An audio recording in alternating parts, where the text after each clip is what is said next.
Mayor Van Duyne, thank you so much for coming today. Appreciate it. Why are you running for Congress? You know, when I was mayor, I had a lot of experiences, and the last 2.5 years with the Trump administration, at the local, state, and federal. And I want all of our families, our hardworking families in North Texas, to be able to have the kind of progress that we've seen in the last 3 years. So I look and I think economic opportunities, job opportunities, growth that we've had, opportunities for health care. You know, when I was mayor of the city of Irving, we had some issues on how to have options for those folks like our police officers or our fire department to be able to give those options that are affordable that still allow everybody to have care. I look at what's going on at our southern border, drug cartels using loopholes, asylum loopholes, to be able to come into our country. I look at sex trafficking issues that we're having, where the average age of a child sold into sex slavery is 11. Those are issues that all of us care about. We just need to be able to actually focus. I think one of the primary reasons why I'm running is I look at DC right now, and we have gotten into this tribal mentality of politics above policy. And I think you need to have more people who are going to DC who are actually going to do the work of the people. And when I was on the city council for 6 years in the city of Irving, and when I was mayor for 6 years, those were the things that we focused on. We put aside our personalities, and we focused on the policies to be able to get things done. How do you do that as an incoming freshman if you're elected, given the atmosphere up there? I think, you know, the atmosphere, you know, as I was saying before, it's very tribal. You know, people are concerned more about, you know, being what letter is next to your name than actually about who you stand for. And at the end of the day, I think we're representing Americans. We're representing the people in our community. I would be representing the folks in District 24. And how do you do that? You focus on the issues that all of them want you to focus on. And it's not political theater, it's not the number of Twitter followings that you have, but it's things like healthcare, it's things like transportation. Again, when I was mayor, we worked on what's the future for water, you know, access to water as our communities continue to grow. Nobody wants to be stuck in traffic. What are we doing? Allowing, focusing on crime in our streets, and making sure that we've got safe communities and educational opportunities so that when kids graduate, that they actually have the skills for the job market that we have. Look at the job market that we're in today. It is phenomenal. It's the best job market when you're as a graduating senior out of high school or as a senior out of college. We need to be able to have those opportunities that you can take advantage of. And I want to talk more about the issues in a second. As far as your primary race, why do you feel like you're the best Republican to then go forward in the general? You know, I have been elected 5 times, but quite honestly, I think it's experience, I think it's relationships, and I think it's being able to separate out what somebody tells you they're going to do versus what somebody has done. And I know, because I've talked to voters, you know, for years, and have gotten support actually on both sides of the aisle. As mayor, I didn't run as a Republican, or I didn't run as a Democrat. You just ran on your own platform, and I was able to bring, you know, all sides of our community together for that. Getting things done and having the experience to be able to step in day one, already have those relationships established, already know some of the issues that are going on in your community and how to address them. And I'll give you an example. Border security is huge in Texas. It is very important in District 24. And when I was mayor, we took that on full force. What we did was we had our police officers work hand in glove with federal law enforcement agents. So we had our police work with ICE officials. And when we had people that were on our streets that were committing crimes that were not here legally, our police officers detained them. ICE came and interviewed them, and if they were found to be here illegally, they were deported. And what happened in the city of Irving was our crime rate plummeted. We had the lowest crime rate in our city's history, and that lasted for 9 years. We became the 5th safest city in the country. And while outsiders sat there and they called us all sorts of labels, the fact was they didn't understand what was going on in the cities. That a lot of the folks who were being preyed upon by criminal illegals were people who were here undocumented. So by us having our police officers do their job and work with federal law enforcement agencies, it made our entire city, our entire community safer, and everybody benefited from it. We were told people aren't going to move to your city. businesses are going to leave. We became one of the fastest growing cities in the country. People are moving there and businesses are thriving. Our property valuations have had double-digit growth during the time that I was mayor. You had mentioned that obviously you served in the Trump administration at HUD out in Fort Worth, and just yesterday the president endorsed your campaign. What impact do you think that will have on the primary? You know, I think again, I have a reputation within this area of person who's getting things done, who's looking at solutions. I think my ability to be able to work across all aisles and my ability to be able to work with Congress members, I think that's something that the president is looking for. He's not looking for politicians. He's looking for people who are willing to bring solutions to the table and get things done. And I was very proud to be able to get his support yesterday. But you know, I've had his support for the last 2.5 years as part of his administration. But I think we also need to identify the fact what he has been able to achieve. And that is, again, it's not focusing on the politics, but it's getting things done. It's having lowest unemployment rate amongst blacks in the country, lowest unemployment rate amongst women in the country. It's having the high, you know, the economic growth that we've seen, the skyrocketing records that we've set for the stock markets. Looking at trade agreements with China and, you know, with Mexico and with Canada and getting things done. And I think part of the reason why I was endorsed by the president yesterday is he sees me as somebody who shares that vision of just getting things done for our communities. A lot has been made about the 24th Congressional District, open seat now, as you know, and you know, during the 2018 elections, it barely stayed Republican thanks to Tarrant County. The Democrat won in Dallas and Denton counties. Is this a district that still can be won by a Republican, do you think? You know, I think people are looking for the person and not necessarily the party. You know, people want jobs and they want to see that they have somebody who can get things done. And whether or not that's concentrating on their roads, whether or not that's getting support from their police officers and showing support for their police officers. People, I think, are putting aside party politics for the most part because they're sick of what they're hearing. You know, last year in the 2018 election, you had a ton of Democrats that promised that they were going to be new, that they were going to be independent, and they were going to concentrate on the meat and potato issues that were important in the district. And what you saw was that didn't happen. They fell directly in line with far left extremists on impeachment talks and there's victims in that. There are victims that are coming over our borders in sex trafficking. There are folks who right now are suffering from opioid addictions because our borders are open. There are people right now who are homeless on the street because we have not been able to figure out how we're handling this crisis. We have people right now who are having to make the decision about either spending money on health care or on food because we haven't been able to talk about what the solutions are on the healthcare side. We've wasted time and there have been victims in that. We need to get away from that and actually go to DC to do what our job is. So you mentioned a number of issues. I'm wondering, what are your top 3 priorities if you're elected? I would say working on healthcare and making sure that it is affordable for folks, and how you do that is to offer as many options as possible. I am a big fan of increasing the limit for our HSAs, our health savings accounts. You know, when I left my position at HUD, I lost my health insurance. And now I'm paying, you know, over $1,200 a month for health insurance with a $6,000 deductible. It's not sustainable. And we need to look at making that portable. I didn't lose my car insurance when I left my job. And I don't think you're seeing people staying in jobs for 10, 20 years like they used to. You want to be able to have that relationship with your doctor and having those options.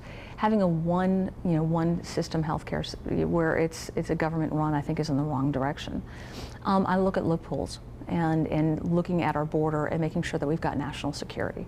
And fixing the problems that we have at the borders, which is the exact, you know, some of the solutions are the exact opposite that we see out there right now with sanctuary city policies. We did not have that in Irving, and what we saw there was tremendous growth, a community that was safe, and people who wanted to move there. All of that was working on our issues with our police at the same time as working with border security. They're not the enemy.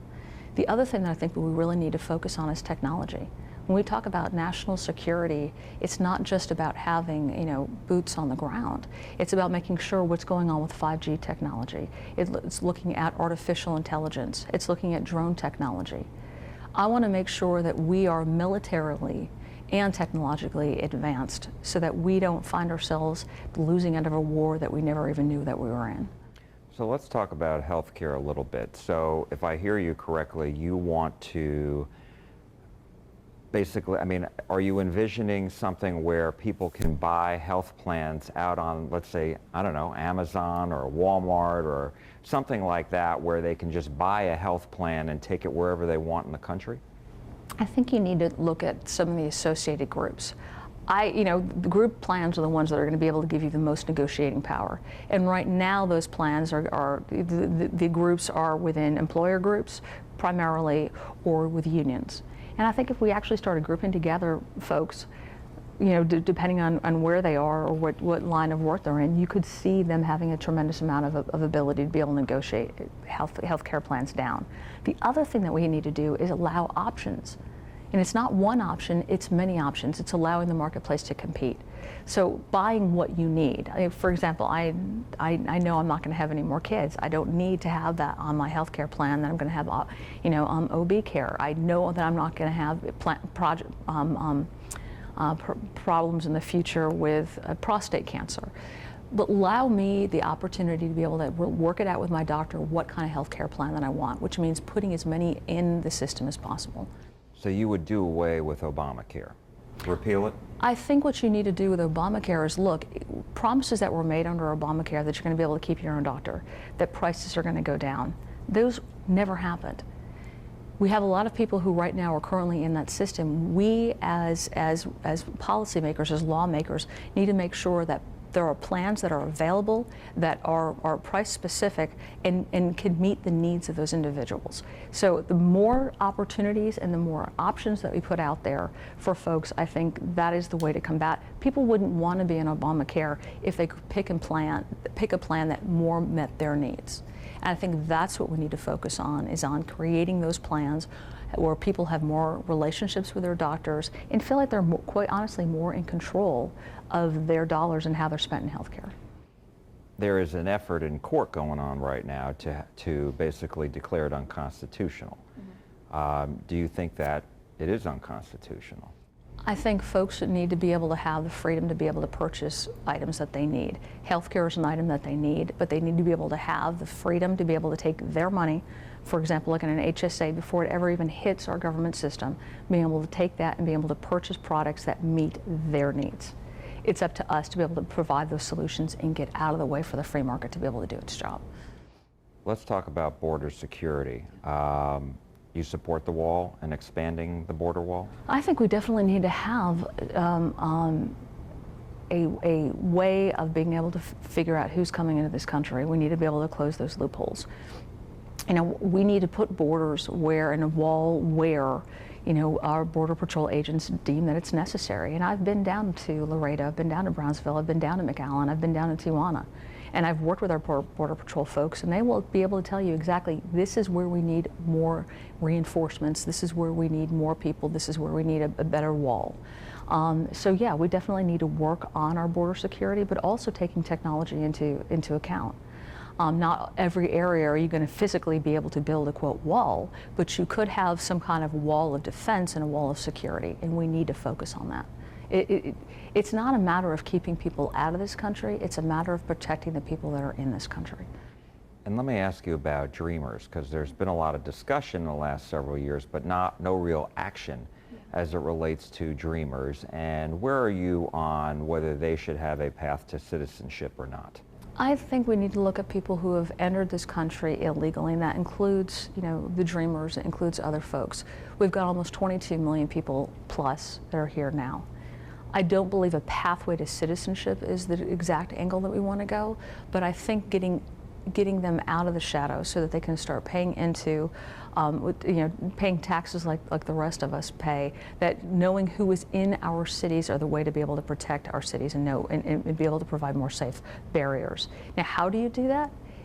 I don't think it's a pathway to citizenship, but you do have to have a pathway to legal status. Now, that being said, we also want to make sure that we don't have criminals on our street. So being able to show that they don't have any type of criminal record. They're going to have to pay fees, and they're going to have to pay penalties, and they're going to also have to show that they can remain crime-free for a certain amount of time or face deportation. And I also think that we need to allow special exceptions for people who are willing to join the military and putting their lives on the line. Well, there already are those. I mean, if you join the military, then that is a pathway to citizenship.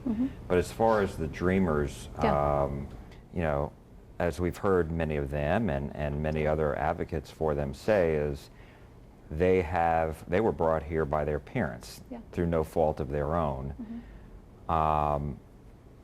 It doesn't sound like, just based on our conversation, but correct me if I'm wrong, that you believe there is any difference between them and those who are here illegally, just, you know, who came here, who made that decision to come here illegally. I think we need to protect our borders, and I think we need to know who's in our country.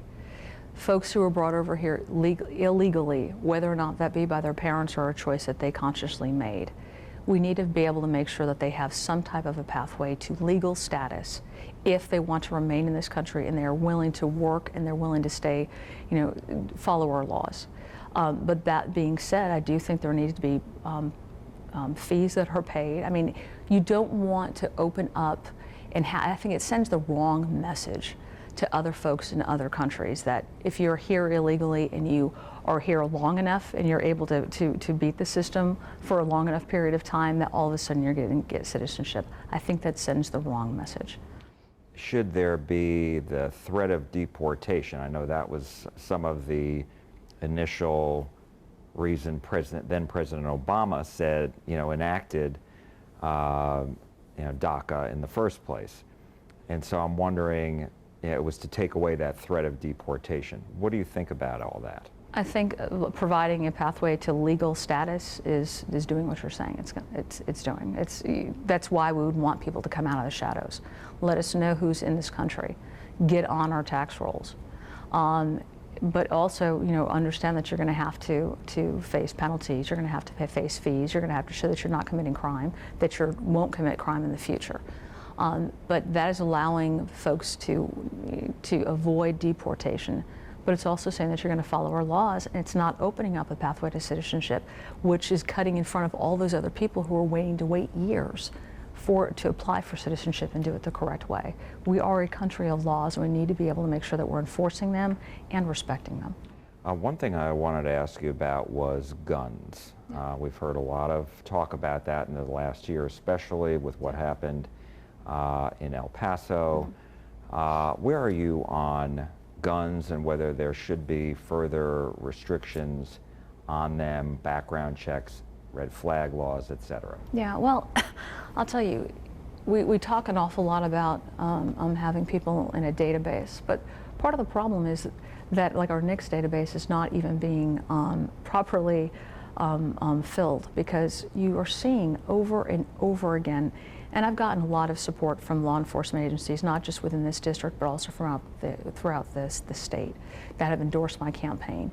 Because what they are seeing on the streets right now, people who are committing crimes, the police officers do their job, they arrest them, and they bring them into a court system that gives them every excuse in the book and lets them back out.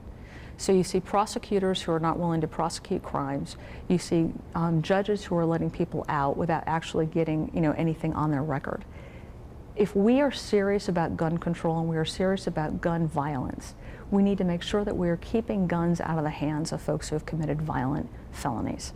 And when we don't prosecute those crimes, and when we let them out time and time again back onto the street to commit more crimes, like we've seen with the white settlement shooter, like we have seen in New York, even in Dallas, this has happened a number of times. They let these criminals back out on the streets to commit more crimes, and then they want to be able to say it both ways. The problem that I have right now with our focus on gun control laws is we are blaming law-abiding citizens. And where we need to be looking at is those folks who are committing crimes, which means that when we have them in the court system, that we are very serious about our penalties and not continuously pleading down what should be felonies to misdemeanors and laying them back out on the street. And you mentioned impeachment before, and so now that this is over, what next, do you think? And how do you think things should proceed in Congress? I know it's an election year, but what do you think of that? Well, hopefully we will stop having this, nasty conversations that we see going on at the Capitol right now. I would like to think that we're going to have Congress members who can be adults in the room and get together and talk about the real issues that are important to Americans right now. And that includes healthcare, transportation, border security, trade policies. Those are the things that we should be talking about. I feel like we've lost all of the time over the last year, at least plus, talking about impeachment. We need to make up for that. I don't know how popular it's been. I know talking to folks in my district, it has not been popular at all. Because again, while we're focusing all of our control on that and all of our time and all of our energy and all of our money on that, we're not solving the real problems that everyday Americans face. Beth Van Duyne, thank you so much. Thank you very much. I appreciate it.